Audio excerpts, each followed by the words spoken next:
नमस्कार दोस्तों, बिहार जेएल के चैनल में आपका स्वागत है। अभी हमारी मौजूदगी खगड़िया स्टेशन पे है, जहां खगड़िया स्टेशन पे हमारे साथ आरपीएफ इंस्पेक्टर अरविंद राम जी है। जिस प्रकार से देखा जाता है कि हर स्टेशन पे आरपीएफ के द्वारा रेलवे में सेवा दिया जाता है, वहीं रेलवे में जो सेवा देते हुए अनेक प्रकार से जो है जगह-जगह इंस्पेक्टर है और अलग-अलग तरीके से आपने सुना होगा, अच्छी मैसेज भी और बुरी मैसेज भी। वहीं हमारे साथ जो है खगड़िया के जो आरपीएफ इंस्पेक्टर अरविंद राम जी हैं, तो कहीं न कहीं ये एक सोशल वर्कर भी है और काफ़ी अच्छा इनका सराहनीय काम रहता है। वहीं जो है कहीं न कहीं अपराधी इनके वजह से खौफ़ खा कर के स्टेशन के आस-पास भी नहीं भटकने की कोशिश करते हैं। तो उन्हीं पे 2 चीज़ इनसे जानने की कोशिश करते हैं। नमस्कार सर, बिहार जेएल के चैनल में आपका स्वागत है। धन्यवाद आपको भी बिहार जेल की।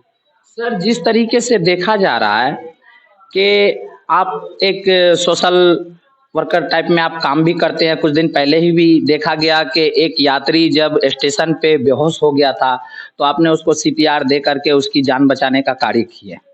कहीं न कहीं ये एक सराहनीय कार्य है। आप इस पे कुछ मैसेज देना चाहेंगे सर? देखिए, सबसे पहले हम लोग पुलिस प्रशासन के पहले हम एक जिम्मेदार नागरिक हैं। संविधान में एक नागरिक का जो दायित्व होता है, वो पुलिस प्रशासन से भी बढ़ के है ना? तो पुलिस का जो हमारी ज़िम्मेदारी है, ये प्रोफ़ेशनल है और इसमें जो हमें ज़िम्मेदारी सरकार द्वारा या हमारे विभाग द्वारा मिलती है, इसको मैं बखूबी निभाता हूँ। इसके बावजूद भी एक इंडियन सिटीज़न, ज़िम्मेदार नागरिक और एक ह्यूमन बीइंग, हमें अपने आप को एक सेंसिटिव होना ही चाहिए कि अगर आपके सामने किसी तरह का कुछ गलत चीज़ें हो रही है या आप ऐसा कोई चीज़ हो रहा है जिसको आप सहायता कर सकते हैं, जिसके आप योगदान से आपके योगदान से अगर किसी की मदद मिल जाती है, तो एब्सोल्युटली वो काम करना चाहिए आपको और यही मैं करता हूँ। मैं अपने कार्य के अलावा अगर मुझे लगता है कि मेरे कार्य से किसी की सहूलियत हो जाए, किसी को थोड़ी-सी मदद मिल जाए और मेरे कार्य से कोई प्रेरणा लेकर आगे बढ़ जाए, तो ये करने में मुझे कोई हर्ज नहीं और मैं ये शौक से करता हूँ। खगड़िया के जिलावासी भी जिस तरीके से कहते हैं, जिस तरीके से पहले जो है अवैध नशे का जो कारोबार चलता था, जिस तरीके से डीसी कोरेक्स को लेकर के, स्मैक को लेकर के, कहीं न कहीं आपके वजह से सभी चीज़ों पे लगाम कस दिया गया और काफ़ी ज़्यादा जो है अभी यहाँ के आस-पास के लोग जो हैं वो सुकून से जी रहे हैं और चैन का साँस ले रहे हैं। उस पे क्या कहेंगे सर? देखिए, मैं 2 साल पहले यहाँ जॉइन किया था। वाक़ई में थोड़ी-सी अव्यवस्था थी यहाँ और उस अव्यवस्था के प्रति मैं बड़ा कुंठित था जब आया यहाँ, तो मैं एक प्रण लिया कि मैं जिस जगह पर रहता हूँ, मेरी ये शुरू से स्टाइल है कि मैं अपनी ज़िम्मेदारी को बहुत ईमानदारी से निभाता हूँ। और यही कारण रहा कि मैं रेल क्षेत्र में जहाँ भी मुझे सूचनाएँ मिलती है कि गलत हो रहा है, मैं पूर्णतः अपना पूरा 100% एफ़र्ट करके उसको पूरी तरह रोक लगाता हूँ। कोई लोग चोरी छुपे करता है, सूचनाएँ नहीं मिलती है, वही बचता होगा। अदरवाइज़ अगर कहीं भी हमारे रेल क्षेत्र में मैं आपको बता दूँ, अगर किसी तरह का कुछ गलत हो रहा है, मुझे सूचना मिलेगी, मैं बिना सोचे उस पर कार्रवाई करता हूँ। और यही कारण है कि आप खगड़िया के आस-पास जो पहले 2 साल पहले लोग खुल्लम-खुल्ला जो काम करते थे गलत, वो चीज़ें पूरी तरह बंद हो गई। कहीं न कहीं देखा जा रहा है सर, आज भी आपके द्वारा एक जो है शराब का खेप पकड़ा गया, जो अज्ञात एक बैग था एक ट्रेन में, तो उस पे आप कुछ खुलासा करेंगे सर? शराब के मामले में अक्सर लोग बिहार स्टेट में जैसा कि जानते हैं पूर्णतः शराबबंदी है। तो रेल में से दूसरे स्टेट से लाने वाले बहुत सारे शराब स्मगलर हैं। उन लोगों को बड़ा आसान तरीका है कि पुलिस को देखा तो बैग रख के और हट जाना अगल-बगल में, तो पता नहीं चलता है। अब जैसे साहेबपुर कमाल स्टेशन है, वहाँ कैमरे भी नहीं हैं, तो इसलिए बच जाते हैं कि वहाँ कैमरा नहीं है, इसलिए पता नहीं लगा सकता कि किसका है। तो आसान है चूँकि भीड़-भाड़ में स्टेशनों पर तो भीड़-भाड़ रहता है, किसका बैग है, ये कोई पब्लिक भी कानूनी लफड़ा में नहीं पड़ने की वजह से नहीं बताता है।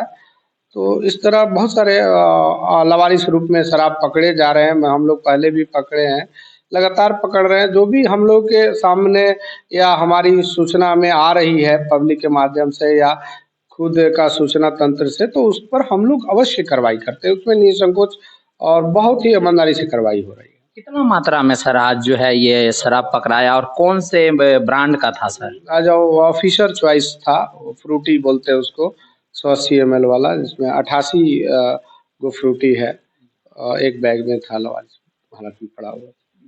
जिस प्रकार से देखा जा रहा है सर कि अभी बताया जा रहा है कि खगड़िया के जो लोग हैं, जो आसपास स्टेशन के रहने वाले जो लोग हैं, जो आसपास में जो गांव हैं, पहले जो है खगड़िया के अंदर चोरी का जो था एक बहुत बड़ा एक गिरोह चलता था और काफी ज्यादा जो है खगड़िया वासी या यहाँ के रेल यात्री जो थे काफी ज्यादा परेशान थे।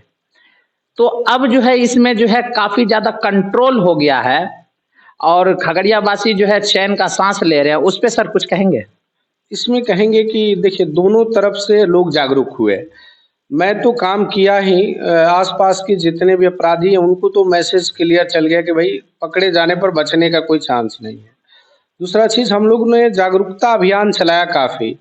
लोग को बता दूं कि चढ़ते उतरते वक्त ज़्यादातर चोरी जो होता है मोबाइल और पर्स की, वो ट्रेन में चढ़ते उतरते वक्त होती है। दोनों आपका हाथ फ्री होता है, आपका मोबाइल आपके पॉकेट में होता है, आसानी से पॉकेट से लोग निकाल लेते हैं।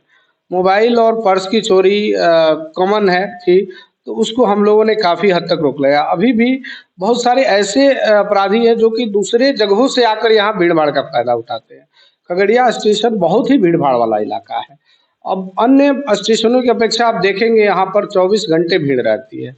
तो उस भीड़ का फ़ायदा, भीड़ में चढ़ते उतरते वक्त देखें वो एक्टिंग करते हैं। अपराधी जो है, जो मोबाइल चोरी करने वाले, वो चढ़ना नहीं होता है उनको, वो क्या है चढ़ने का एक्टिंग करेंगे और भीड़ क्रिएट करेंगे, उसी भीड़ में धक्का मुक्की करके निकाल लेते हैं। तो मैं पब्लिक से भी अनुरोध करूंगा कि आप चढ़ते उतरते वक्त ट्रेन में स्पेशली केयरफुल रहें, अपना मोबाइल हाथ में रखें, अपना मोबाइल हाथ में, पर्स पर हाथ रख के थोड़ा सा केयरफुली आप सजग हो जाएंगे, आपके साथ दुर्घटना बहुत रेयर चांस होगी कि घटेगी।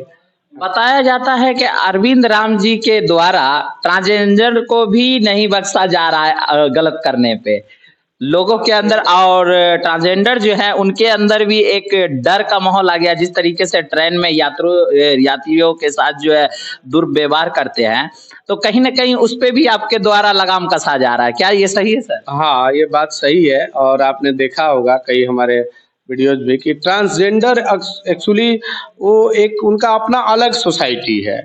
और वो मैं कई ट्रांसजेंडर लगभग पिछले साल और इस बार 21 ट्रांसजेंडर को हम लोगों ने चालान किया। कुल मिला के ये लगा कि इनका एक अपना सोसाइटी है। जो भी ट्रांसजेंडर हो गए उनका अपना सोसाइटी हो जाता है। अब उनको जीविकोपार्जन करने के लिए बस यही एक साधन अपना लिए हैं कि ताली बजाकर भीख मांगना, लोगों को न्यूसेंस क्रिएट करना। उनको इस तरह रेल में वो चढ़ जाते हैं और क्या है पब्लिक से पैसे मांगते हैं ताली बजाकर। उसमें पब्लिक भी थोड़ी बहुत, कोई और होता है उनको छेड़छाड़ कर देता है, उस पर वो गुस्सा आ जाते हैं, है ना। तो इस क्रम में कई बार तू मैं हो जाती है, न्यूसेंस क्रिएट होता है। तो हमारी रेलवे में ये प्रावधान है कि अगर कोई अवैध रूप से भीख भी मांगता है तो उसकी भी धारा बनी हुई है 144 बी। अगर ट्रांसजेंडर के लिए तो 144 बी में हम लोग उसको चालान करते हैं इस तरह। और उनको काउंसलिंग भी किया हमने कई बार। आपने देखा होगा कि मैं ट्रांसजेंडर को, जितने लोगों को मैं धरा, उनका काउंसलिंग करता हूं कि आप ऐसा ना करें, ट्रेन में लोगों को परेशान ना करें और आप दूसरा कोई विकल्प ढूंढें। आप लोग भी पढ़े लिखे, पढ़ लिख जाएंगे तो सरकार ने ट्रांसजेंडर को भी थर्ड जेंडर माना है और उनके लिए भी सीटें आरक्षित कर रही है। तो वो लोग भी पढ़ लिख के मुख्य धारा में आ जाएंगे। बदलाव तभी होगा क्योंकि ऐसा देखा जा रहा है कि उनको कहीं ना कहीं सोसाइटी से डिस्क्रिमिनेशन हुआ है।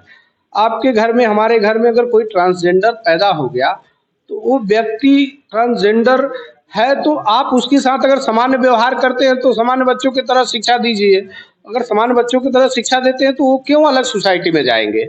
लेकिन इसका कहीं ना कहीं सोसाइटी ही जिम्मेदार है अल्टीमेटली कि हम उनके साथ भेदभाव करते हैं, इसलिए वो अपना फिर निकल के उन सामान्य सोसाइटी से निकल के एक अलग सोसाइटी में चले जाते हैं जहाँ उनके लोग होते हैं और फिर वो पढ़ते लिखते नहीं है, जिसके कारण उनके पास ये कुछ कमाने खाने का संसाधन नहीं हो पाता है।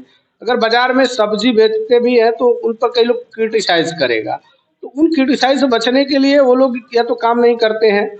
लेकिन हमारी तरफ से यही कोशिश रहती है कि रेल में ना चलें और अगर पकड़े जाते हैं तो उनको मैं बहुत काउंसलिंग करता हूँ। जिस तरीके से सर और भी देखा जा रहा है कि न्यूज चैनल के माध्यम से भी और वैसे भी सोशल मीडिया में तो आजकल तो होता ही है कि कोई भी अच्छा कार्य अगर कोई भी करते हैं तो उस चीज़ को सराहनीय कार्य बोला जाता है और किया जाता है, लोग शेयर करते हैं, देखते हैं, उनके फैन फॉलोइंग बढ़ता है। कहीं न कहीं सर देखा जा रहा है कि आप स्टेशन पे जो वेंडर होते हैं, जो पानी बेचने वाले हैं या जो चाय बेचने वाले हैं, जो समोसा बेचने वाले हैं, आप उनको भी प्रेरित करते हैं कि आप अच्छा कार्य कीजिए, अपने बच्चों को पढ़ाएँ-लिखाएँ और यही सब चीज़ें लेकर के और काफ़ी ज़्यादा जो है आप देखते हैं सर्दियों में कंबल बाँटने का भी कार्य करते हैं, जूते देने का कार्य करते हैं।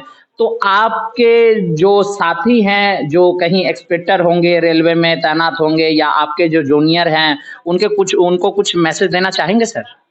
देखिए एक बात है कि हर किसी का अपना विचार होता है। हर किसी के कार्य करने का तरीका अलग-अलग होता है। मेरे अंदर यह शुरू से रही है कि मैंने जो पीड़ा सही है, बचपन में जो एक तकलीफ़ देखा है, तो वो एक फ़ीलिंग याद रहती है। मैंने जिस तरह मेरा ज़िंदगी का शुरुआत हुआ बचपन से लेकर अभी तक भी मैं कोई ख़ास नहीं हूँ नौकरी के अलावा। मेरे पास कोई ये चीज़ें नहीं है कि मैं बहुत बड़े घर से हूँ। मैं भी एक बहुत दबे-कुचले और गरीब तबके से आगे बढ़ा। तो वो फीलिंग अभी भी आती है कि यार हम जब उस स्टेज पर थे तो एक कितना महत्व होता था कुछ पैसे का। तो अगर किसी को कुछ मदद हो जाता है मेरे द्वारा या किसी और के द्वारा, तो उसको चेहरे पर जो खुशी आती है ना, वो खुशी देखकर मुझे खुशी आती है।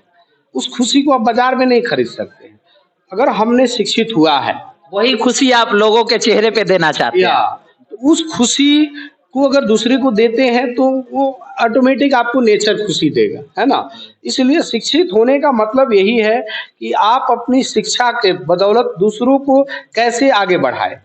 ये नहीं कि आपने अपनी शिक्षा ले लिया और केवल अपने तक सीमित रह गए, तो ये शिक्षित होने का कोई मतलब नहीं है। मेरा बस एक ही उद्देश्य रहता है कि हमारे शिक्षित होने का ये लक्ष्य एक ही है कि हम दूसरों को भी शिक्षित करें, दूसरों को जागरूक करें, दूसरों को मदद करें as a human being, as a inspector, as a Indian citizen हम अपनी ज़िम्मेदारी निभाएँ। जहाँ तक संभव है हमें निभाने चाहिए और सबको यही कहेंगे कि आप जितनी पर्याप्त हैं, आपके पास जो भी है, आप उस साधन से आप दूसरों को सहयोग करें।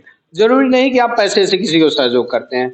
आपके पास जो ज्ञान है, उस ज्ञान को डिलीवर करके सोसाइटी में आप सहयोग कर सकते हैं। आप फिज़िकली किसी को मदद करके सहयोग कर सकते हैं। कोई ट्रेन चलते ट्रेन से गिरा पड़ा है, उसको इमीडिएट एक्शन करके हॉस्पिटल पहुँचा के आप सहयोग कर सकते हैं। आपको पता है कि मैं स्ट्रेचर बना के रखा हूँ, इमीडिएट कोई गिरता है, तुरंत अपने यहाँ से स्ट्रेचर निकालता हूँ और मैं नहीं देखता कि कोई उठाने वाला है कि नहीं, मैं अपने जवान को या खुद भी लग के तुरंत मेरा फर्स्ट प्रायोरिटी होता है कि उसको हॉस्पिटल पहुँचाओ, उसको बचाओ। एज़ अ ह्यूमन बीइंग सबसे पहले उसकी जान बचानी हमारी प्रायोरिटी रहती है। बाद में जो लीगल एक प्रक्रियाएँ हैं वो करना पड़े तो करते हैं, है ना? तो इस तरह हर किसी को मैं यही कहूँगा, आप दूसरों को मदद करें। जब तक हेल्पिंग नेचर आपके अंदर नहीं आएगा, तब तक आप एक अच्छा मनुष्य, अच्छा इंसान के रूप में नहीं आएँगे।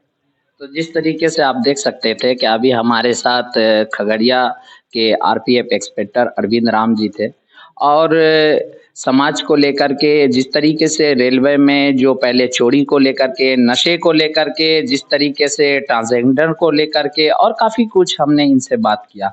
अगर इसी प्रकार से हर एक का सोच हो जाए जो विभाग में अपने-अपने विभाग में है, प्रशासनिक विभाग में है, चाहे वो रेलवे में है, सेंट्रल में है, चाहे वो राज्य सरकार के अंडर में आते हैं। अगर इस प्रकार से समाज का सेवा करना चालू कर दें और जो है समाज में एक अच्छा मैसेज देना चालू कर दें और अपने कार्य को ईमानदारी पूर्वक करें, तो कहीं न कहीं देश के लिए भी, समाज के लिए भी और अपने प्रति भी ये एक सराहनीय चीज़ होगा। आप इसी तरीके से बिहार जेएलके न्यूज़ चैनल को देखते रहें, लाइक करें, सब्सक्राइब करें। आप लोग बिहार जेएलके चैनल को लाइक करें, सब्सक्राइब करें और कमेंट करें।